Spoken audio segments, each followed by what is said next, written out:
কৃষি ব্যাংকের 150 কোটি টাকা আত্মসাতের ঘটনায় 6 ব্যাংক কর্মকর্তা গ্রেপ্তার হলেও ধরাছোঁয়ার বাইরে প্রধান আসামি। দ্রুত ব্যবস্থা নিতে দুদককে অর্থনীতিবিদদের পরামর্শ। রাজধানীতে 2 হিমাগার থেকে 1200 মন পচা খেজুর ও 500 মন মেয়াদোত্তীর্ণ মাংস জব্দ, 32 লাখ টাকা জরিমানা। সরবরাহ হতো নামি দামি সুপার শপে।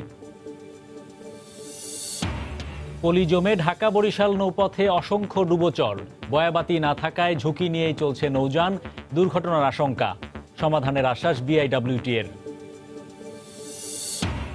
এবং মিত্র দেশগুলোর সঙ্গে কূটনৈতিক সম্পর্ক ছিন্ন হওয়ায় কাতারে বেড়েছে বাংলাদেশি সবজির চাহিদা। উদ্যোক্তা গড়ে না ওঠায় সুযোগ কাজে লাগাতে পারছেন না প্রবাসী ব্যবসায়ীরা।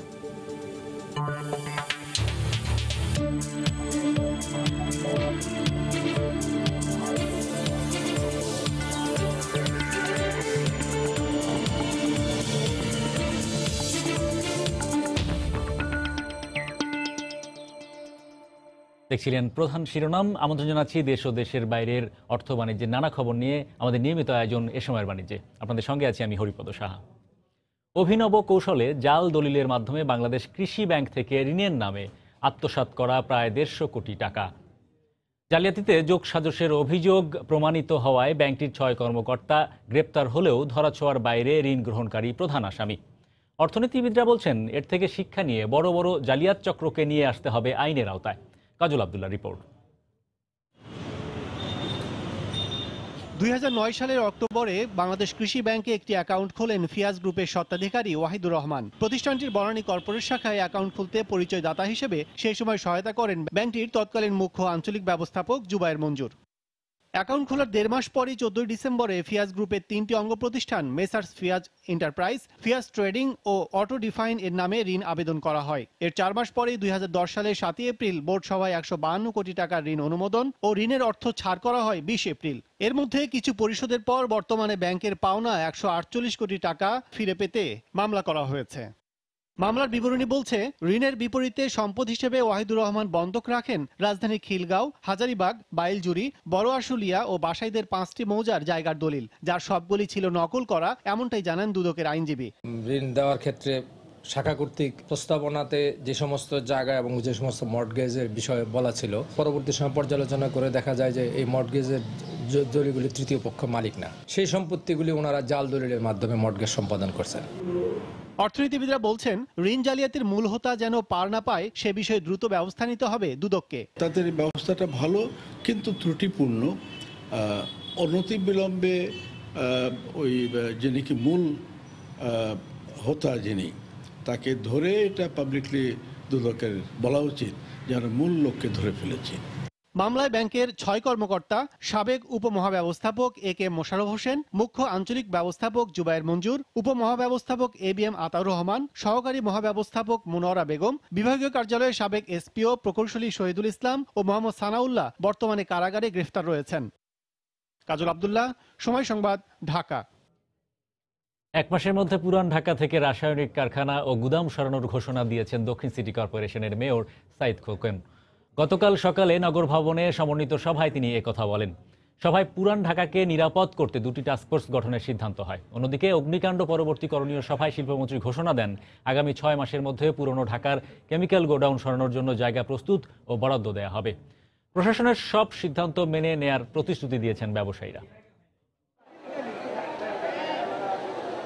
নিমতলির অগ্নিকাণ্ডে শতাধিক মৃত্যুর ঘটনার পর দাবি ওঠে পুরানো ঢাকা থেকে কেমিক্যাল সহ সব ধরনের ঝুঁকিপূর্ণ শিল্প কারখানা সরিয়ে নেয়ার। সে সময় সিটি কর্পোরেশন সহ বিভিন্ন সংস্থা নানা তৎপরতা শুরু করলেও এর দৃশ্যমান বাস্তবায়ন দেখা যায়নি। এবার চুড়িহাট্টা ট্র্যাজেডির পর আবারও সব মহল থেকে সেই পুরানো দাবি উঠেছে, নিরাপদ করতে হবে ঢাকাকে। প্রধানমন্ত্রীর নির্দেশে এরই মধ্যে নড়ে চড়ে বসেছে দক্ষিণ সিটি কর্পোরেশন। সোমবার সকালে সংশ্লিষ্ট সংস্থাগুলোকে নিয়ে জরুরি বৈঠকে বসেন মেয়র। ওয়্যারহাউসটা দূরে থাকতে পারেন, কিন্তু আপনাদের বিজনেসটা অফিস থাকতে পারে, এভাবে কিন্তু আমরা আপনাদের ব্যবসা চলমান থাকুক। পুরান ঢাকাকে আমরা কিছু সেগমেন্টে ভাগ করব। কয়টা সেগমেন্ট আমরা করতে পারি, সেগমেন্ট করে এটা আধুনিকায়নের একটা ছোঁয়া নিয়ে আসবো আমরা। 28 ফেব্রুয়ারি থেকে কারখানা স্থানান্তরের জন্য দুটি টাস্ক ফোর্স কাজ করবে বলে জানায় পুলিশ। কারখানা না সরালে ভবনের বিদ্যুৎ, গ্যাস ও পানি সংযোগ বিচ্ছিন্ন রাখার ঘোষণাও দেন মেয়র। সিদ্ধান্ত মেনে নিয়ে ব্যবসা স্থানান্তরে সরকারের সহযোগিতা চান ব্যবসায়ী নেতারা। আমরা অবশ্যই রেসপন্সিবল, ব্যবসায়ীরা তো মানুষ, তো সুতরাং আমি মনে করি যে আমাদের এখন সময় এসেছে যে আমাদের রিলোকেশনগুলি খুবই দরকার। সকল গোয়েন্দা সংস্থাগুলোকে বলবো যে আপনারা খোঁজ খবর দেন আমাদেরকে। এবার যে নামবো একেবারে সত্যিকার অর্থে হাটঘাট বেঁধে, আমাদের আর কোনো ছাড় দেওয়ার কোনো সুযোগ নেই এবং আমরা ছাড় দিব না ইনশাআল্লাহ। 1 এপ্রিলের মধ্যে পুরনো ঢাকা থেকে সমস্ত ধরনের ঝুঁকিপূর্ণ কেমিক্যাল অপসারণের মধ্য দিয়ে নাগরিকদের জানমালের নিরাপত্তা নিশ্চিতের বিধান করবেন। এদিকে আগামী 6 মাসের মধ্যে কেমিক্যাল গোডাউন সরানোর জন্য জায়গা প্রস্তুত ও বরাদ্দ দেওয়ার ঘোষণা দিয়েছেন শিল্পমন্ত্রী। ঢাকা শহরের রেসিডেন্সিয়াল জায়গায় কোনো কেমিক্যালস হোয়াটএভার হ্যাজার্ডাস কোনো কিছু থাকতে পারবে না, এদেরকে এখান থেকে সরাতে হবে। দুটা পাশাপাশি থাকতে পারে না। 6 মাসের মধ্যে আমরা এটাকে যেটা টার্গেট দিয়েছি অবশ্যই আমরা, এবং কোথায় রিলোকেট করছে ইতিমধ্যে কিন্তু আমাদের কাজ শুরু হয়ে গেছে। দে আর ওয়ার্কিং অন ইট। প্রচলিত নীতিমালা যেগুলো আছে সেগুলো আমরা তোয়াক্কা করব না। This is state emergency. আপনারা দালিলিক আর দাপ্তরিক নিয়ম কানুনের মধ্যে এটাকে আবদ্ধ রাখবেন না আর এক্সপ্লেনেশন দেবেন না। I want to see it in next meeting. 6 মাসের মধ্যে আমরা যদি চেষ্টা করি আমরা করতে পারবো, এবং আপনাদের এখানে সহায়ক যে সংস্থাগুলি আছেন আপনারা যদি সহযোগিতা করেন উইল বি সাকসেসফুল। প্রতিবার মারা যাবো আর আমরা এই বক্তব্য দেবার মিটিং করবো, এটা যেন আর না হয়। জায়গা বরাদ্দের আগে 6 মাস সংশ্লিষ্ট সংস্থা ও প্রতিষ্ঠানগুলোকে সমন্বয় করে কাজ করার পরামর্শও দেন মন্ত্রী। সাজিদ রাজু, সময় সংবাদ, ঢাকা। মেয়াদোত্তীর্ণ মাংস, খেজুর সহ শিশু খাদ্য রাখার দায়ে তেজগাঁওয়ে দুটি হিমাগারের মালিককে 32 লাখ টাকা জরিমানা করেছেন র্যাবের ভ্রাম্যমাণ আদালত। সেই সঙ্গে একটি হিমাগার সিলগালা ও এর মালিককে 2 বছরের বিনাশ্রম কারাদণ্ড দেওয়া হয়েছে। র্যাব জানায় অভিযান চালিয়ে এই 2 হিমাগার থেকে মেয়াদোত্তীর্ণ 500 মণ মাংস, রমজানে বিক্রির উদ্দেশ্যে রাখা 1200 মণ পচা খেজুর সহ শিশু খাদ্য জব্দ করা হয়েছে। ছত্রাকের আবরণ পরে সাদা হয়ে গেছে খেজুর। কোনো বস্তায় দেখা গেল পচে লেপ্টে আছে একটা আরেকটার গায়ে। 2004 ও 2006 সালে আমদানি করা প্রায় 1200 মণ পচা খেজুর পাওয়া গেল রাজধানীর তেজগাঁওয়ে শিকাজু ইঞ্জিনিয়ারিং ওয়ার্কস নামের একটি হিমাগারে। উদ্দেশ্য ছিল আসন্ন রমজানে বিক্রি করা। হিমাগারটিতে আরও মিলেছে মেয়াদোত্তীর্ণ জুস, কিশমিশ। অবৈধভাবে রাখা হয়েছে নানা ধরনের ভ্যাকসিনও। শুধু তাই নয়, মজুত করা সামুদ্রিক মাছ পচে দুর্গন্ধ ছড়াচ্ছে। দেখা গেল পচা সাপও। গরুর মাংসের প্যাকেটে দেয়া হচ্ছে মহিষের মাংস। দুম্বার মাংসের মেয়াদ শেষ হয়েছে 6 মাস আগে। এসব খাদ্যপণ্য সরবরাহ করা হচ্ছে নামি দামি হোটেল, সুপার শপ, এমনকি পুলিশ হাসপাতালে। এখন যেটা বাইরে আছে এটা একদম নষ্ট হয়ে গেছে, এটা 24 ঘন্টার উপরে হয়ে গেছে, এটা ডিসপ্যাচ তো এমনি হয়ে গেছে। দুম্বার মাংস গত 5 মাস আগে ডিসপ্যাচ হয়ে গেছে। আমি গতকাল পর্যন্ত সাপ্লাই দিছি মিনা বাজার, ডেলি শপ এবং স্বপ্নতে। র্যাব বলছে এসব খাদ্যপণ্যে মেয়াদ বাড়িয়ে স্টিকার লাগাচ্ছে খোদ হিমাগার কর্তৃপক্ষ। 800 মণের উপরে মাংস হচ্ছে আমরা জব্দ করেছি, যেগুলি আজ থেকে প্রায় 5 মাস আগে মেয়াদ উত্তীর্ণ হয়েছে, এবং প্রায় 1200 মণের উপরে খেজুর জব্দ করেছি। 32 লক্ষ টাকা জরিমানা এবং 18 জনকে বিভিন্ন মেয়াদের কারাদণ্ড আদেশ করা হয়েছে। এদিকে সোমবার রাতে তেজগাঁওয়ের প্যারামাউন্ট হিমাগারে অভিযান চালিয়ে আমদানি করা মেয়াদহীন প্যাকেটজাত দুধ জব্দ করে র্যাবের ভ্রাম্যমাণ আদালত। শুভ খান, সময় সংবাদ, ঢাকা। রাজধানীর হোটেল সোনারগাঁওয়ে প্রবাসী প্রকৌশলীদের সম্মেলনের উদ্বোধনী অনুষ্ঠানে বক্তব্য রাখছেন প্রধানমন্ত্রী শেখ হাসিনা। আমরা এখন সরাসরি যোগ দিচ্ছি সেখানে। দেশের লোকের অভাব নেই, যুব সমাজের অভাব নাই। আমরা যদি তাদের সুশিক্ষিত করতে পারি তাহলে তারাও যে দেশে থেকেই দেশের উন্নয়ন করতে পারে, সে তো আজকের বাংলাদেশটাকে যদি আপনারা দেখেন তাহলে আপনারা সেটা বলবেন যে অবশ্যই সেটা সম্ভব। এই অসম্ভবকে আমরা তো সম্ভাবনা করেছি আমার দেশে যারা আছে তাদেরকে দিয়েই করতে পেরেছি। তবে প্রবাসে যারা আছেন অবশ্যই তারা প্রবাসে যান, হ্যাঁ, শিক্ষা গ্রহণ করতে যান, অনেকে বিদেশে থেকে যান, অনাবাসী হয়ে যান, কিন্তু সেখানেও কিন্তু একটা সম্ভাবনা থাকে যে অভিজ্ঞতাটা আপনারা সঞ্চয় করেন। কারণ আমরা যদি বিশ্বকে না দেখি, বিশ্বে না যাই, তাহলে আমরা জানবো কী করে যে বিশ্বের অন্য জায়গায় কি হচ্ছে না হচ্ছে, কিভাবে উন্নয়ন হচ্ছে। কাজে সেটাও একটা জানার বা একটা জ্ঞান অর্জনের একটা সুযোগ সৃষ্টি হয়, এবং সেই জ্ঞান অর্জনের যে সুযোগটা আপনারা অর্জন করেছেন, আজকে আপনারা বাংলাদেশের উন্নয়নে শরিক হতে চান, কাজে লাগাতে চান। আমি আপনাদেরকে আন্তরিকভাবে ধন্যবাদ জানাচ্ছি যে এই উদ্যোগটা আপনারা নিয়েছেন। কারণ আমি কখনো ব্রেন ড্রেন বলিনি, কখনো আমি বলেছি যে সেখানে যে বরং আরও জ্ঞান অর্জন করা হয়, আর সেই জ্ঞানটা একটা সময় আসে। কারণ বাংলাদেশ ছেড়ে মানুষ যেতে চেয়েছে কেন?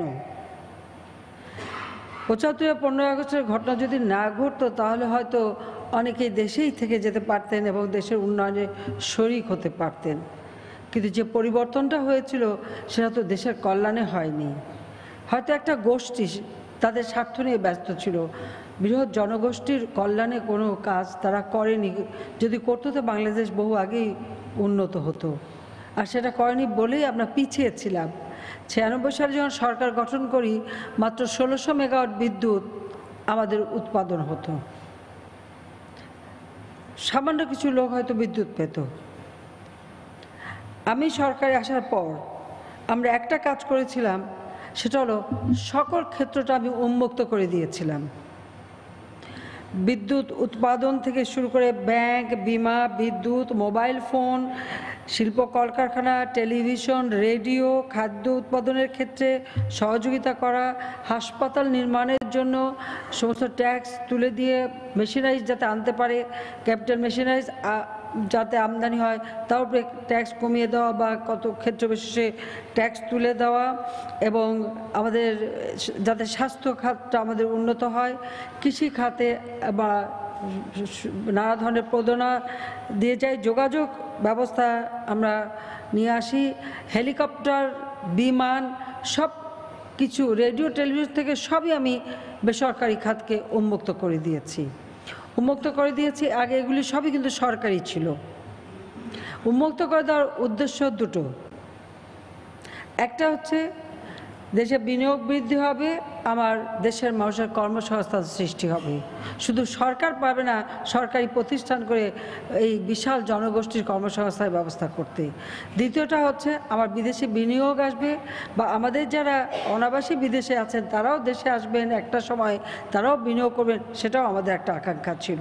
কাজে দেশের অর্থনীতির চাকাকে আরও গতিশীল করবার জন্য আমাদের যে অর্থনৈতিক নীতিমালা, আমার দল হিসেবে বাংলাদেশ আওয়ামী লীগের অর্থনৈতিক নীতিমালা আমরা প্রণয়ন করি, এবং সেই নীতিমালায় আমরা জাতির পিতার নির্দেশিত ঠিক সংবিধান মোতাবেক আমরা বেসরকারি খাতটাকে আরও বেশি গুরুত্ব দিই, উন্মুক্ত করে দিই। ৯৬ সাল থেকেই কিন্তু আমরা করেছি। প্রথম বেসরকারি বিদ্যুৎ কেন্দ্র আমার সরকার আমলে, প্রথম বিমান এবং হেলিকপ্টার সার্ভিস। আজকে অনেকেই তো প্রাইভেট হেলিকপ্টার ভাড়া করে যান, অনেকে হয়তো জানেন না যেটা আমাদের সরকার আমলেই প্রথম আমরা এটা উন্মুক্ত করে দিয়েছিলাম, যেন বেসরকারি খাতে এই ব্যবসাটা করতে পারে। ঠিক সেইভাবে প্রতিটি ক্ষেত্রকেই আমরা উন্মুক্ত করে দিয়েছি। কাজে যার ফলে একটা সুযোগ এসেছে, এবং আমি এসে দেখলাম যে কম্পিউটার কেউ ব্যবহারই করে না, আর কম্পিউটার একটা টেবিলে সাজানো থাকতো, একটা পিসি সাজানো থাকতো। এমনকি আমাদের আরও দুঃখের কথা বলি, আমি ওয়াশিংটনে আমাদের চ্যান্সেলরি ভবন করে দিলাম, সব কিছু করে দিলাম। আমাদের তখন বৈদেশিক মুদ্রার খুবই টানাটানি। বাংলাদেশ থেকে আমি যখন যাই, এমনকি আমরা সেই কেনের ফার্নিচার সহ অনেক কিছু নিয়েও গেলাম, মাঠ অনেক কিছু সাজানোর জন্য কম্পিউটার। কিন্তু একটা সমস্যা এসেছিল আমাদের, আপনারা জানেন যে গার্মেন্টস নিয়ে এবং জিএসপি নিয়ে আমেরিকার সাথে সমস্যা, আর ওই আমাদের বিশেষ করে ইপিজেটে শ্রমিকদের মানে সংগঠন করা নিয়ে। তো এটা নিয়ে যখন তাদের সঙ্গে আলোচনা হচ্ছে, আইওএলের সাথে আলোচনা হচ্ছে, ওদের সাথে আলোচনা হচ্ছে, আবার আমেরিকান যে তাদের সংগঠন তাদের সাথে আলোচনা হচ্ছে, তখন অনেক কিছুই জানার দরকার ছিল। তখন একটা জিনিস যে কম্পিউটারে টাইপ করে ইমেলে পাঠাবে, সে কম্পিউটার ব্যবহার করার লোক আমার অ্যাম্বাসিতেও ছিল না। এরকম একটা অবস্থা আমাদের ছিল। তারপরে যেটা করেছি সেটা বলার দরকার নেই। তারপর আমি বলবো যে বাংলাদেশে আমরা এই কম্পিউটার মানে ট্রেনিং দেওয়ার ব্যবস্থা এবং এর উপর থেকে ট্যাক্স তুলে দেওয়া, অবশ্যই এর পরামর্শ সবসময় দিয়েছে জয় আমার ছেলে, কারণ সে তো কম্পিউটার ইঞ্জিনিয়ার। আমি হয়তো বাংলা সাহিত্যের ছাত্রী, কিন্তু একজন কম্পিউটার ইঞ্জিনিয়ারের মা সেটা বলতে পারি, মানে ইঞ্জিনিয়ারের মা আমি এটা বলতে পারি। আমাদের এখানে কোনো যোগাযোগ ছিল না, সাবমেরিন কেবল গ্রহণ করা হয়নি, কারণ আমাদের পূর্বে যারা সরকারে ছিল বিএনপির আমলে যখন এই সাবমেরিন কেবল বিনা পয়সা আমরা পেয়েছিলাম প্রথমবার, তখনকার সরকার বলে দিল যে এটা সংযোগ করা যাবে না, আমাদের সকল তথ্য বের হয়ে যাবে। দ্বিতীয়বারেও আবার যখন আসলো তখন ছিল বছরে $৬,০০০ দিলেই আমরা সাবমেরিন কেবলের সংযোগ নিতে পারবো। বিএনপি সরকার সেটাও নাকচ করে দিল। এরপর আমি একটা কমিটিও করলাম যে আমাদের এই সাবমেরিন কেবলটা লাগানো এবং আমাদের ইন্টারনেট সার্ভিসটা বাড়ানো। তো এটা করতে যে সমস্যাটা পড়লাম যে আমাকে এমনও কথা শুনতে হয়েছে যে এগুলি করে হবেটা কি, কে ব্যবহার করবে।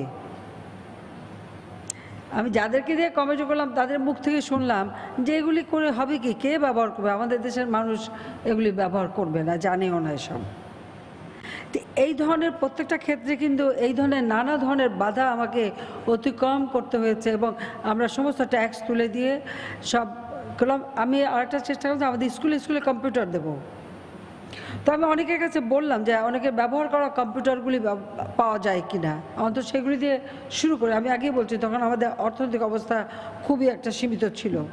তো ওটা করতে যেয়ে অনেক দেশে অনেকের কাছে যখন চাইলাম, অনেকে দিতে চাইলো, কিন্তু আপনারা জানেন যে ব্যবহার করা কম্পিউটার বিদেশ থেকে আনা যাবে না, কারণ প্যাকেজিং ঠিক মতো না হলে আনা যায় না। যেমন জাপান আমাদের দিতে চাইলো বা অনেক দেশ দিতে চাইলো, যখন করতে পারলাম তখন নেদারল্যান্ডের সাথে আমাদের একটা চুক্তি হলো যে তারা 10,000 কম্পিউটার দেবে সারা বাংলাদেশে, 10,000 স্কুল সেটা মানে সিলেক্ট করা হলো। সেখানে অনেক সংস্থা অনেকেই যুক্ত থেকেই করলো এবং নেদারল্যান্ড আমাদেরকে প্রায় অর্ধেক টাকায় তারা এই কম্পিউটার দেবে। সেইভাবে তাদের সাথে আমাদের একটা চুক্তি হয়ে টেন্ডার হয়ে, এবং সেই টেন্ডারটা নেদারল্যান্ডেরই একটা কোম্পানি, সেই কোম্পানির নাম ছিল টিউলিপ। কাজেই তাদের সাথে আমাদের সব চুক্তি সম্পন্ন যে আমরা 10,000 কম্পিউটার কিনবো এবং এখানে মানে 50% হচ্ছে অনুদান, 50% অনুদান, কাজে মাত্র 50% দাম দিয়ে আমরা কিনতে পারবো। এটা যখন আমরা করে ফেললাম আমাদের দুর্ভাগ্য হলো, কারণ তখন একটা কম্পিউটার আর একটা কি বলে কিনতে গেলে অনেক টাকা লাগতো, কারণ আমরা আমাদের পার্টির পক্ষ থেকে একটা কম্পিউটার কিনতে গেলাম। সেই যুগে 91 সালে 3 লক্ষ টাকা লেগেছিল একটা কম্পিউটার কিনতে, একটা মানে তাও আবার অ্যাপেলের একটা মানে পিসি কিনতে। তো যাই হোক, আমরা যখন এরকম চেষ্টা করলাম, এর মধ্যে আমাদের 5 বছর সময় শেষ হয়ে গেল, বিএনপি ক্ষমতা আসলো। বিএনপির চেয়ারপারসন খালেদা জিয়া প্রধানমন্ত্রী, তাকে কেউ যে শোনালো যে দেখেন না নেদারল্যান্ডের টিউলিপ কোম্পানি, এটা হলো শেখ রেহানার মেয়ের নাম টিউলিপ, কাজেই সেই কোম্পানি, এবং সাথে সাথে সেটা বন্ধ করে দিল। আর পরিণতিটা কি হলো, ওরা মামলা করলো, বাংলাদেশকে উল্টো তাদেরকে ড্যামারেজ দিতে হলো। 32 কোটি টাকা আমাদেরকে শোধ দিতে হয়েছিল ওই টিউলিপ কোম্পানিকে। আমার 10,000 কম্পিউটারও গেল আর টাকাও গেল। এইভাবে আমরা পিছিয়ে ছিলাম। যাই হোক, 2008-এ নির্বাচনে আবার জয়ী হলাম অনেক চড়াই উতরে পার হয়ে। 2009 যখন সরকার গঠন করলাম, স্বাভাবিকভাবে ততক্ষণে আমি ওটুকু বলবো যে আমাদের যে উদ্যোগটা আমরা নিয়েছিলাম কম্পিউটারের উপর ট্যাক্স তুলে দেওয়ার ফলে মানুষের মাঝে একটা আকাঙ্ক্ষা এবং শিক্ষাটা শুরু। আজকের বাংলাদেশ ডিজিটাল বাংলাদেশ আমরা ঘোষণা দিয়েছি, আজকের বাংলাদেশ ডিজিটাল বাংলাদেশ। এখন সারা বাংলাদেশেই ইন্টারনেট সার্ভিস, ব্রডব্যান্ড, প্রায় আমরা 90% এলাকা ব্রডব্যান্ড আমরা কভার করেছি, স্যাটেলাইট আমরা উৎক্ষেপণ করতে পেরেছি। এই যে এত দূর আসতে অনেক ঘাত প্রতিঘাত চড়াই উতরাই পার হয়ে আমাদের আসতে হয়েছে। আমাদের শিল্পায়ন একান্তভাবে দরকার, বিনিয়োগ দরকার, এবং বিনিয়োগের ক্ষেত্রে কিন্তু আমরা অনেক সুযোগ সৃষ্টি করে দিয়েছি। বিদেশি বিনিয়োগে যথেষ্ট আমরা সুযোগ দিই। অনেক দেশের সাথে আমাদের চুক্তি আছে, যেটা আমরা আমাদের ডাবল ট্যাক্সেশন অ্যাভয়েড করতে পারি, সেই সুযোগটাও রয়ে গেছে। এবং যারা বিনিয়োগ করতে আসেন তাদেরকে আমরা নানা ধরনের সুযোগ দিই, যে তাদের প্রফিট তারা নিয়ে যেতে পারবেন, তারা ক্যাপিটাল মেশিনারিজ ট্যাক্স হলিডে পাবেন, সব কিছু। এবং আমাদের অঞ্চল ভেদে কিন্তু আমরা এই ধরনের ট্যাক্স হলিডে দিয়ে থাকি। আজকে আমরা 100টা অর্থনৈতিক অঞ্চল করছি, সেখানে আমরা আশা করি যে যারা বিদেশি তারা তো বিনিয়োগ করবেই, আমাদের প্রবাসী যারা তারাও বিনিয়োগ করতে পারেন। প্রবাসীদের বিনিয়োগের ক্ষেত্রে আমরা সুযোগ সৃষ্টি করে দিয়েছি। 3টা NRB ব্যাংক আমি দিয়েছি, এটা প্রবাসীদের সুবিধার জন্য সেটা দেওয়া হয়েছে, সেটাও আপনারা জানেন। যে এভাবে আমরা আমাদের জন্য রপ্তানির ক্ষেত্রে একটা যে চিন্তা করতে হবে, সেটা হলো আমরা শুধু এখন গার্মেন্টসে আমরা বিশ্বের দ্বিতীয়টা ঠিক, কিন্তু একটা কথা মনে রাখতে হবে যে একটা জিনিস রপ্তানির উপরে নির্ভরশীল করে একটা দেশ চলতে পারে না। আমাদের রপ্তানিকে বহুমুখীকরণ করতে হবে। সৌদি আরব ও মিত্র আরব দেশগুলো থেকে সব ধরনের শাকসবজি ও কাঁচামাল আমদানি করত কাতার, কিন্তু জঙ্গিবাদে মদদ দেওয়ার অভিযোগে দেশগুলোর সাথে কূটনৈতিক সম্পর্ক ছিন্ন হওয়ায় কাতারে বাংলাদেশি সবজির চাহিদা ব্যাপক হারে বেড়েছে। প্রবাসী বাংলাদেশি ব্যবসায়ীরা বলছেন, দেশ থেকে সবজি নিয়ে আসার মতো তেমন কোনো উদ্যোক্তা গড়ে ওঠেনি কাতারে। কাতার প্রতিনিধি আনোয়ার হোসেন মামুনের তথ্য ও ছবি নিয়ে ডেস্ক রিপোর্ট। কাতারের মার্কেটগুলোতে বাংলাদেশি তরতাজা পটল, কাকরোল, বরবটি, করলা, চিচিঙ্গা, কচুল্লতি, লম্বা বেগুন, আলু, লেবু, কাঁচামরিচ সহ বিভিন্ন সবজি দেখলে ক্রেতারা এমনিতে আকৃষ্ট হয়ে যায়। ভিনদেশি সবজির চেয়ে বাংলাদেশি সবজি স্বাদে ও মানে সেরা বলে জানালেন বাংলাদেশিরা। আমাদের সবজি ইন্ডিয়ান সবজি, বাঙালি সবজি আছে, যে আমাদের ইন্ডিয়ান আর বাঙালির মধ্যে আমাদের বাঙালিরা ভালো। আর এই কাতারের লোক যারা যেমন আমাদের বাংলাদেশকে পছন্দ করে, আমাদের বাঙালিরা সবাই আসে এখানে। বাংলাদেশের সবজিগুলো খুব মিষ্টি পানির সবজি, তো এগুলো খুব ভালো লাগে। আমরা আশা করি বাংলাদেশের সবজিগুলো মনে করেন এই দেশে আসলে আমাদের জন্য ভালো হয় এবং আমরা খাইয়া একটু তৃপ্তি পাই। অনেক সবজি তো আসলে আমাদের বাংলাদেশ থেকে আসে না, যেগুলো আমরা পাচ্ছি না এখানে। বাংলাদেশ থেকে যদি সব সবজি বা তরকারি পাঠানো যায় আমাদের জন্য অনেক ভালো হয়, উপকার হয়। বাংলাদেশ থেকে আরো সহজে কাঁচামাল পাঠানোর জন্য বাংলাদেশ সরকারকে উদ্যোগ নেওয়ার আহ্বান জানান প্রবাসী বাংলাদেশি সবজি ব্যবসায়ীরা। কাতারের বাংলাদেশের সবজির যথেষ্ট পরিমাণ চাহিদা আছে, তবে সময় মতো সবজিগুলি পাই তাহলে আমরা ঠিক মতো সরবরাহ করতে পারবো এবং কাস্টমার যে চাহিদা সেটা পূরণ করতে পারবো। বাংলাদেশের সবজিটা 10 রিয়াল বিক্রি করতে হয়, আর ইন্ডিয়াটা 8 রিয়াল। বাংলাদেশ সরকার যদি এটার দিকে একটু নজর দেয়, কম প্রাইসে যদি আমরা বিক্রি করতে পারি, তাহলে আমরা আশা করি আমাদের সবজিটা আর অনেক বেশি রপ্তানি হবে। কাতারে 5 লাখ প্রবাসী বাংলাদেশি বসবাস করলেও সবজি ব্যবসায়ী হিসেবে তেমন কোনো উদ্যোক্তা গড়ে ওঠেনি বলে জানালেন এই উদ্যোক্তা। বাংলাদেশি অনেক লোক বাড়ছে, কিন্তু বাংলাদেশের ব্যবসায়ী তেমন বাড়ে নাই। আমি সবাইকে বলবো যে বাংলাদেশের ব্যবসাতে মনোযোগ দিতে কাতারে অনেক সম্ভাবনা আছে। সপ্তাহে 5 দিন কাতার এয়ারওয়েজ ও বাংলাদেশ বিমানে প্রতিদিন গড়ে 5000 কেজি সবজি ও কাঁচামাল বাংলাদেশ থেকে আসে। সময় সংবাদ, কাতার। এদিকে চলতি বছর সবজি রপ্তানি কম হওয়ায় বিপাকে পড়েছেন নরসিংদীর কৃষকেরা। হিমাগার না থাকায় সংরক্ষণও করতে পারছেন না তারা। সমস্যা সমাধানে প্রয়োজনীয় পদক্ষেপ নেওয়ার আশ্বাস দিয়েছে কৃষি বিভাগ। আশিকুর রহমান পিয়ালের পাঠানো তথ্য ও ছবি নিয়ে রিপোর্ট। লাউ, সিম, ফুলকপি, বাঁধাকপি, টমেটো কিংবা শালগম, শীতকালীন এসব সবজির বাম্পার ফলনে খুশি নরসিংদীর কৃষক। গুণগত মান ভালো হওয়ায় ঢাকা, সিলেট ও চট্টগ্রাম সহ দেশের বিভিন্ন অঞ্চলে সরবরাহ করা হয় এসব সবজি। দেশের বাইরেও রয়েছে বড় বাজার, কিন্তু হিমাগার না থাকায় সংরক্ষণের অভাবে কাঙ্ক্ষিত মূল্য মিলছে না। এতে বিপাকে পড়েছেন হাজার হাজার উৎপাদক। সিমেও ভালো ফলন পাইছি, কফিও মোটামুটি যে ওজন হওয়ার কথা তার থেকে বেশি হয়েছে। একযোগে যখন সকল সবজি আসে, সেই সবজিগুলি আমরা বিক্রি করে আসলে লাভবান হচ্ছে না। এখানে সবজির চাহিদাটা আছে খুবই ভালো, কিন্তু দামটা একটু কম হচ্ছে আর কি। বাজার কমে গেলে আমরা স্টোরে রাখতে পারতাম, হয়তো 15 দিন 1 মাস রাখলে বাজারটা আমরা পাইতাম, কিন্তু এই নরসিংদীতে কোনো শাকসবজির কোনো স্টোর নাই। পণ্য সংরক্ষণের পাশাপাশি সবজি রপ্তানির নতুন বাজারও খোঁজা দরকার বলে মনে করেন এই ব্যবসায়ী। দেশের বাইরে যদি রপ্তানিটা একটু বেশি হইতো তাহলে আমাদের এখানে সবজির দামটা একটু বেশি পাইতাম। কৃষি বিভাগ বলছে আধুনিক কৃষি পদ্ধতির আওতায় সবজি জোন কার্যক্রম বাড়াতে চায় তারা। আমরা গ্যাপের আওতায় ইতিমধ্যে সবজি জোনের কার্যক্রম আমাদের চলছে। চুক্তিবদ্ধ চাষিদেরকে আপনার প্রথম থেকে শুরু করে বিভিন্ন ধাপে, মানে আমরা কৃষকদেরকে প্রয়োজনীয় কারিগরি পরামর্শ এবং উপকরণ সহ সব বিষয়ে আমরা তাদেরকে সহযোগিতা করছি। কৃষি বিভাগের তথ্য মতে এবছর জেলায় ৯,৫০০ হেক্টর জমিতে শীতকালীন সবজির লক্ষ্যমাত্রা থাকলেও আবাদ হয়েছে 10,050 হেক্টর জমিতে। সময় সংবাদ, নরসিংদী। বরিশালে নৌপথের বেহাল দশা। নদীগুলোতে বিভিন্ন স্থানে পলি জমে তৈরি হয়েছে ডুবোচর। রাতে চলতে নেই পর্যাপ্ত বয়া বিকন বাতি। মাস্টাররা বলছেন ঝুঁকি নিয়ে চলছে নৌযান, আর লঞ্চ মালিকরা সমস্যার দ্রুত সমাধানের দাবি জানিয়েছেন। আর বিআইডব্লিউটিএ বলছে সমস্যা সমাধানে হাতে নেওয়া হয়েছে বড় প্রকল্প। মাহমুদুন নবীর ক্যামেরায় আরও জানাচ্ছেন ফিরদাউস সোহাগ। বরিশাল থেকে ঢাকার দূরত্ব নৌপথে 168 কিলোমিটার, আর ভোলা মাত্র 41 কিলোমিটার। এই পথে চলতে নৌযানগুলো নানা বাধার মুখোমুখি হচ্ছে। তুলনামূলক কম ভাড়া এবং আরামদায়ক হওয়ায় এখানকার মানুষের প্রথম পছন্দ নৌপথই। আবার বিভাগে এমন জেলা ও উপজেলা আছে যেখানে নৌপথ ছাড়া পৌঁছানোর আর কোনো সহজ ব্যবস্থাও নেই, কিন্তু নদীর তলদেশের বিভিন্ন স্থানে তৈরি হয়েছে অসংখ্য ডুবোচর, আর রাতে পথ চলতে নেই প্রয়োজনীয় সংখ্যক বয়া বিকন বাতি। তাই ঝুঁকি নিয়েই নৌযান চলছে বলে জানালেন মাস্টাররা। কয়েকদিন আগে আমাদের জাহাজে ডুবোচরে আটকাইছে, অন্য একটা জাহাজ আমাদের মেরে দিচ্ছে। এর কারণে একজন নিহত হয়েছে। নাব্যতার সংকটের কারণে জোয়ার ভাটা হিসাব করিয়া চলতে হয়। যদি কোনো জাহাজ চড়ায় আটকে যায় তখন ঘন্টার পর ঘন্টা অপেক্ষা করতে হয়। অন্য রুট দিয়ে লঞ্চ ঘুরে যায়, সেক্ষেত্রে আমাদের সময় বেশি লস হয়, অর্থ বেশি ক্ষয় হয়। এই অবস্থায় নৌপথ দ্রুত নিরাপদ করার দাবি জানিয়েছেন নৌযানের মালিকরা।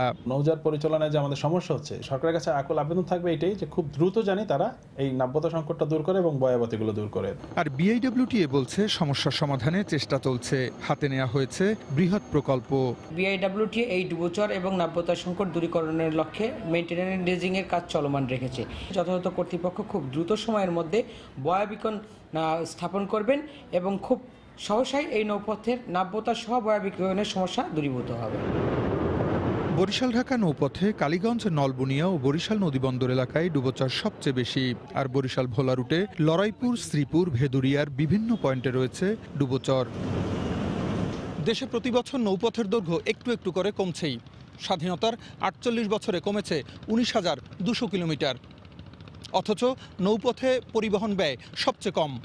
তাই এই পথের প্রতি আরও গুরুত্ব আরোপ করা উচিত, এমনটাই মনে করছেন সংশ্লিষ্টরা।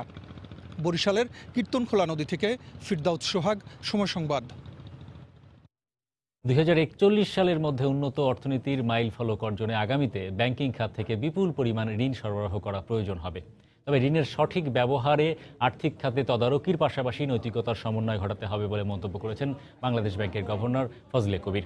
গতকাল মিরপুরে Bangladesh institute of bank management BIBM আয়োজিত ব্যাংকিং খাতে নীতি বিষয়ে এক সেমিনারে তিনি এই মন্তব্য করেন। গভর্নর বলেন, এরই মধ্যে অর্থনৈতিক সমৃদ্ধির সূচক GDP প্রবৃদ্ধি 7.86 অর্জিত হয়েছে। এ ধারা অব্যাহত থাকলে আগামীতে এ হার 8% ছাড়িয়ে যাবে। তবে প্রবৃদ্ধির সঙ্গে তাল মিলিয়ে কর্মসংস্থান সৃষ্টি এখনও আমাদের জন্য বড় চ্যালেঞ্জ। অনুষ্ঠানে মূল প্রবন্ধ উপস্থাপন করে বিশ্বব্যাংক ভারতের কান্ট্রি ডিরেক্টর বলেন, ব্যাংকিং কার্যক্রমের সঙ্গে রাজনৈতিক সংশ্লিষ্টতা থাকলে এ খাতে শৃঙ্খলা আনা কঠিন।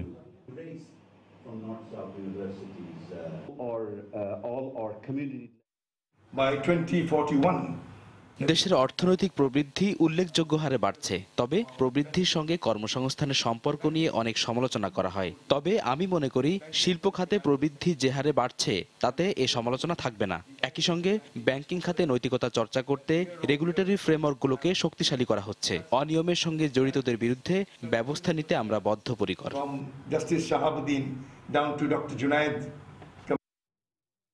সঠিক তথ্য উপাত্তের অভাবে বেশিরভাগ ক্ষেত্রেই উন্নয়ন পরিকল্পনা গ্রহণে সরকার বেকায়দায় পড়ছে বলে মন্তব্য করেছেন পরিকল্পনামন্ত্রী এম এ মান্নান।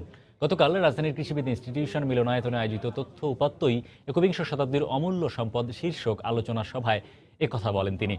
সরকারের ICT বিভাগ, USAID ও প্রধানমন্ত্রীর কার্যালয়ের অ্যাক্সেস টু ইনফরমেশন বিভাগের তত্ত্বাবধানে কর্মশালায় বেশ কয়েকটি সেশনে টেকসই উন্নয়নের লক্ষ্য অর্জনের পথে তথ্যের অবাধ প্রবাহ নিশ্চিতের গুরুত্ব তুলে ধরেন প্রশিক্ষকরা।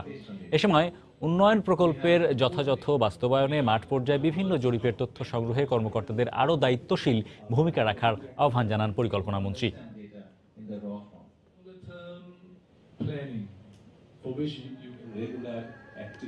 Role model, we think আমি এখন বিভাগ ভিত্তিক প্রকল্পের অগ্রগতি পর্যবেক্ষণ করছি। অনেক সময় দেখছি এমন কিছু প্রকল্প গ্রহণ করা হয়েছে যার প্রয়োজনীয়তা হয়তো অন্য জায়গায়। এ ধরনের ঘটনা ঘটে তথ্যের অভাবে। বেশিরভাগ ক্ষেত্রেই আমাদেরকে প্রকল্প গ্রহণে মাঠ জরিপের উপর নির্ভর করতে হয়। সেখানে ত্রুটি থাকলে বিপাকে পড়তে হয় সরকারকে। যে কোনো বিচারে সঠিক তথ্যের ভিত্তিতেই আমরা টেকসই উন্নয়ন চাই। আগামী 5 থেকে 9 মার্চ অনুষ্ঠিত হবে 5 দিনব্যাপী 11তম আন্তর্জাতিক পোল্ট্রি প্রদর্শনী। গতকাল রাজধানীর জাতীয় প্রেস ক্লাবে এক সংবাদ সম্মেলনে তথ্য জানায় বাংলাদেশ পোল্ট্রি শিল্প কেন্দ্রীয় কাউন্সিল। এ সময় জানানো হয়, রাজধানীর কুড়িলে ইন্টারন্যাশনাল কনভেনশন সিটি বসুন্ধরায় আয়োজিত প্রদর্শনীতে এবার 80টি দেশ থেকে প্রায় 150টির মতো প্রতিষ্ঠান অংশ নেবে। এছাড়া 2 দিনের সেমিনারে অংশ নিয়ে 15টি দেশের বিজ্ঞানীরা প্রায় 100টি গবেষণাপত্র উপস্থাপন করবেন। এ উদ্যোগ দেশে পোল্ট্রি শিল্প সম্প্রসারণ, নতুন ফার্ম স্থাপন সহ উন্নত প্রযুক্তির মাধ্যমে ডিম ও মুরগির মান বাড়াতে সহায়ক হবে। সবার জন্য উন্মুক্ত এ প্রদর্শনী চলবে প্রতিদিন সকাল 9:30 থেকে সন্ধ্যা 7টা পর্যন্ত। 10ম বেসরকারি অর্থনৈতিক অঞ্চল হিসেবে চূড়ান্ত লাইসেন্স পেয়েছে বসুন্ধরা গ্রুপের অঙ্গ প্রতিষ্ঠান east West group.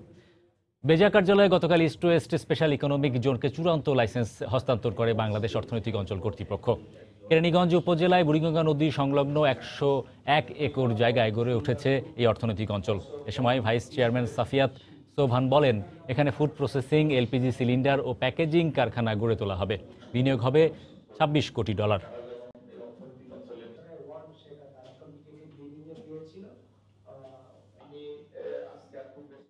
Smart hybrid প্রযুক্তির সুজুকি প্রিমিয়ার সিডান, সিয়াজ ও স্টাইলিশ আর্টিগা গাড়ি বাজারজাত শুরু করেছে Uttara motors.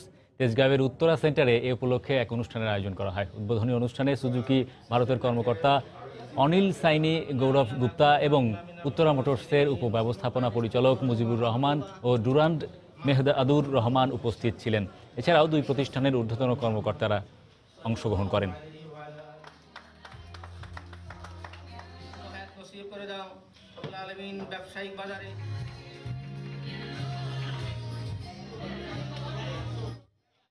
Bashundhara industrial complex limited এবং ইস্ট ওয়েস্ট প্রপার্টি ডেভেলপমেন্ট লিমিটেডের সাথে চায়না এনার্জি ইঞ্জিনিয়ারিং গ্রুপের মধ্যে চুক্তি স্বাক্ষরিত হয়েছে।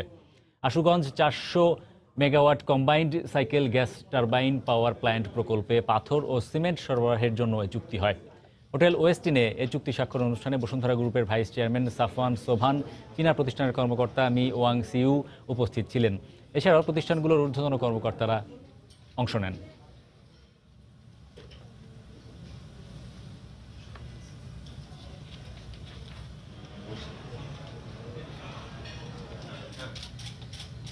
রংপুরে পাবলিক লাইব্রেরি মাঠে দ্বিতীয় দিনের মতো চলছে এসএমই মেলা। এই মুহূর্তে সেখানে আছেন রিপোর্টার হেদায়েতুল ইসলাম বাবু।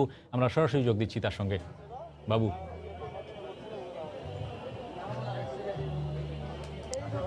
হরিপদ সাহা, আমরা আপনাকে জানাতে চাই, এই যে রংপুর পাবলিক লাইব্রেরি মাঠে যে এসএমই মেলা শুরু হয়েছে, এই এসএমই মেলার কিন্তু আজকে দ্বিতীয় দিন।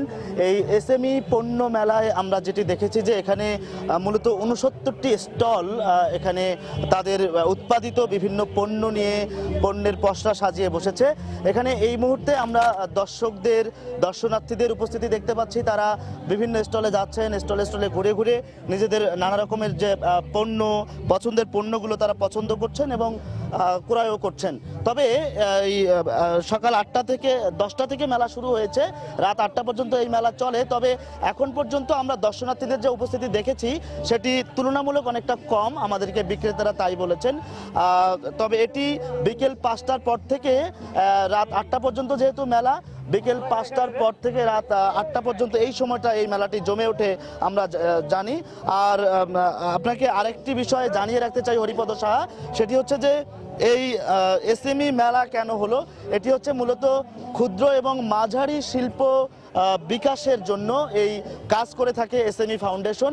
ঠিক এসএমই ফাউন্ডেশনের নামেই এই মেলার নামকরণ করা হয়েছে এসএমই পণ্য মেলা। অর্থাৎ এই অঞ্চলের যে ক্ষুদ্র এবং মাঝারি শিল্প আছে সেই উদ্যোক্তাদের প্রশিক্ষণ দেয়া, তাদেরকে ঋণ সহায়তা দেওয়ার মধ্য দিয়ে তাদেরকে পণ্য উৎপাদনে আগ্রহী করে তোলা হয় এবং তাদের পণ্যগুলো বাজারজাত করবার জন্য এসএমই ফাউন্ডেশন কাজ করে থাকে, এইরকম মেলার আয়োজন করে থাকে। এই মেলাটি কিন্তু 7 দিন ব্যাপী এই মেলা শুরু হয়েছে গতকাল। আর আরেকটি বিষয় যদি আমি আপনাকে একটু জানিয়ে রাখতে চাই, এই মেলায় যে স্টলগুলো বসানো হয়েছে, এখানে মোট 69টি স্টল আছে, তার মধ্যে 53টি স্টলই হচ্ছে নারী উদ্যোক্তাদের। এবং এই স্টলগুলোতে যে নারীরা আছেন তারা মূলত নানা রকমের পণ্য উৎপাদন করেন, কারু পণ্য উৎপাদন করেন, তারা নানা রকমের 3 পিস, শাড়ি, নারীদের ব্যবহৃত বিভিন্ন কসমেটিক সামগ্রী তারা উৎপাদন করেন এবং এগুলো এইভাবে এইরকম এসএমই পণ্য মেলার মাধ্যমে তারা তাদের পণ্যগুলোর বাজারজাত এবং পণ্যগুলোর কিন্তু প্রসারের জন্য তারা কাজ করছেন। তো মূলত এসএমই পণ্য মেলা থেকে আজকে রংপুর পাবলিক লাইব্রেরি হলে মাঠ থেকে এই ছিল সবশেষ। দর্শক, রংপুরের এসএমই মেলার খবরাখবর আমাদেরকে জানাচ্ছিলেন সহকর্মী হেদায়েতুল ইসলাম বাবু। এ সময় বাণিজ্যের এই পর্যায়ে দেশের পুঁজিবাজারের খবরাখবর জানিয়ে দেব। যোগ দিচ্ছি দেশের প্রধান পুঁজিবাজার ঢাকা স্টক এক্সচেঞ্জের অফিসিয়াল ওয়েবসাইট dscbd.org-তে। আমরা যেটা দেখেছি গতকালকে কিন্তু দিন শেষে ডিএসসির যে প্রধান সূচক DSCX-এ কিন্তু 41 পয়েন্টের মতো যোগ হয়েছিল এবং দিন শেষে হাতবদল হয়েছিল 718 কোটি টাকা শেয়ার এবং মিউচুয়াল ফান্ড। হাতবদল হওয়া বেশিরভাগ শেয়ারের দামই আমরা গতকালকে ঊর্ধ্বমুখী দেখেছি। সেখান থেকে আজকে এখন পর্যন্ত লেনদেন কিছুটা উল্টো গতিতে যাচ্ছে। এখন পর্যন্ত প্রায় 15 পয়েন্ট হারিয়েছে ডিএসসির প্রধান সূচক। ডিএসসির প্রধান সূচক অবস্থান করছে 5741 পয়েন্টে। ডিএসসির সরিয়া সূচক এবং বাছাই সূচকে তেমন একটা পরিবর্তন লক্ষ্য করা যাচ্ছে না। এখন পর্যন্ত হাতবদল হয়েছে 220 কোটি টাকা শেয়ার এবং মিউচুয়াল ফান্ড, এবং হাতবদল হওয়া শেয়ার এবং মিউচুয়াল ফান্ডের মধ্যে বেশিরভাগ প্রতিষ্ঠানের দর কিন্তু কমেছে। দেখা যাচ্ছে 166টি প্রতিষ্ঠানের শেয়ারের দর কমেছে, দর বেড়েছে 103টি প্রতিষ্ঠানের শেয়ারের দাম এবং অপরিবর্তিত রয়েছে 58টি শেয়ার এবং মিউচুয়াল ফান্ডের দাম। যদি জানিয়ে দিই টাকার অঙ্কের লেনদেনের দিক থেকে টপ 20 অর্থাৎ শীর্ষ 20টি প্রতিষ্ঠানের মধ্যে কারা কারা অবস্থান করে নিয়েছে। স্কয়ার ফার্মা রয়েছে সবার শীর্ষে, অবস্থান করছে 1 নম্বরে। সর্বশেষ লেনদেন মূল্য স্কয়ার ফার্মার প্রতিটি শেয়ারের 275 টাকা 70 পয়সা, 277 টাকা 30 পয়সা পর্যন্ত সর্বোচ্চ দর হয়েছিল আজকে। তারপরে রয়েছে ইন্স্যুরেন্স খাতের প্রতিষ্ঠান সোনার বাংলা ইন্স্যুরেন্স, প্রতিটি শেয়ারের লেনদেন মূল্য এই মুহূর্তে 68 টাকা 30 পয়সা সর্বোচ্চ লেনদেন মূল্য আজকের। ব্র্যাক ব্যাংক রয়েছে 3 নম্বরে, লেনদেন মূল্য 82 টাকা 50 পয়সা, সর্বোচ্চ লেনদেন মূল্য 83 টাকা 50 পয়সা। মুন্না সিরামিক্স রয়েছে 4 নম্বরে, লেনদেন মূল্য 378 টাকা 385 টাকা 40 পয়সা পর্যন্ত সর্বোচ্চ আজকে লেনদেন হয়েছে মুন্না সিরামিক্সের। তারপরে রয়েছে জ্বালানি খাতের প্রতিষ্ঠান খুলনা পাওয়ার কোম্পানি লিমিটেড, প্রতিটি শেয়ারের লেনদেন মূল্য এই মুহূর্তে 65 টাকা 50 পয়সা, 67 টাকা 10 পয়সা পর্যন্ত সর্বোচ্চ দর উঠেছিল। জ্বালানি খাতের আরেকটি প্রতিষ্ঠান United power generation and distribution company limited অবস্থান করছে টপ 20 6 নম্বরে, লেনদেন মূল্য এই মুহূর্তে 410 টাকা 30 পয়সা, 414 টাকা 50 পয়সা পর্যন্ত সর্বোচ্চ লেনদেন হয়েছে আজকে। ইস্টার্ন ইন্স্যুরেন্স রয়েছে 7 নম্বরে, 59 টাকা 70 পয়সায় লেনদেন হচ্ছে ইন্স্যুরেন্স খাতের প্রতিষ্ঠান ইস্টার্ন ইন্স্যুরেন্সের প্রতিটি শেয়ার। তারপরে রয়েছে বাংলাদেশ সাবমেইল কেবল কোম্পানি লিমিটেডের প্রতিটি শেয়ার লেনদেন মূল্য এই মুহূর্তে 174 টাকা 30 পয়সা, অবস্থান করছে টপ 20 8 নম্বরে। 9 নম্বরে রয়েছে ফরচুন সুজ, প্রতিটি শেয়ারের লেনদেন মূল্য 35 টাকা 50 পয়সা, 36 টাকা 40 পয়সা পর্যন্ত সর্বোচ্চ লেনদেন হয়েছে ফরচুনের প্রতিটি শেয়ার আজকে। জিপি রয়েছে সবশেষ 10 নম্বরে, 398 টাকা 10 পয়সায় লেনদেন হচ্ছে, 401 টাকা 60 পয়সা পর্যন্ত সর্বোচ্চ লেনদেন হয়েছে আজকে। তো দর্শক, 20টি প্রতিষ্ঠানের মধ্যে শীর্ষ 10টি প্রতিষ্ঠানের লেনদেন পরিস্থিতি ছিল এই সময়ের বাণিজ্যের শীর্ষ সংবাদগুলো জানিয়ে দিচ্ছি আরও একবার। রপ্তানিকে বহুমুখীকরণে চিন্তাভাবনা করছে সরকার। এনআরবির প্রকৌশলীদের সম্মেলনে প্রধানমন্ত্রী দেশে পরিকল্পিত বিনিয়োগ করতে প্রবাসীদের আহ্বান। কৃষি ব্যাংকের 150 কোটি টাকা আত্মসাতের ঘটনায় 6 ব্যাংক কর্মকর্তা গ্রেপ্তার হলেও ধরাছোঁয়ার বাইরে প্রধান আসামি। দ্রুত ব্যবস্থা নিতে দুদককে অর্থনীতিবিদদের পরামর্শ। রাজধানীতে 2 হিমাগার থেকে 1200 মন পচা খেজুর এবং 500 মন মেয়াদোত্তীর্ণ মাংস জব্দ, 32 লাখ টাকা জরিমানা। সরবরাহ হতো নামি দামি সুপার শপে। পলি জমে ঢাকা বরিশাল নৌপথে অসংখ্য ডুবোচর, বয়াবাতি না থাকায় ঝুঁকি নিয়েই চলছে নৌযান, দুর্ঘটনার আশঙ্কা। সমাধানের আশ্বাস বিআইডব্লিউটি-এর। এবং মিত্র দেশগুলোর সঙ্গে কূটনৈতিক সম্পর্ক ছিন্ন হওয়ায় কাতারে বেড়েছে বাংলাদেশি সবজির চাহিদা। উদ্যোক্তা গড়ে না ওঠায় সুযোগ কাজে লাগাতে পারছেন না প্রবাসী ব্যবসায়ীরা। এই ছিল এই সময়ের বাণিজ্যে। যে কোনো খবর পেতে ভিজিট করুন সময় নিউজ.tv। আপনার মোবাইলে সময় টিভি দেখতে এবং সকল খবর পেতে ডাউনলোড করুন সময় অ্যাপ। সঙ্গে থাকুন সময়।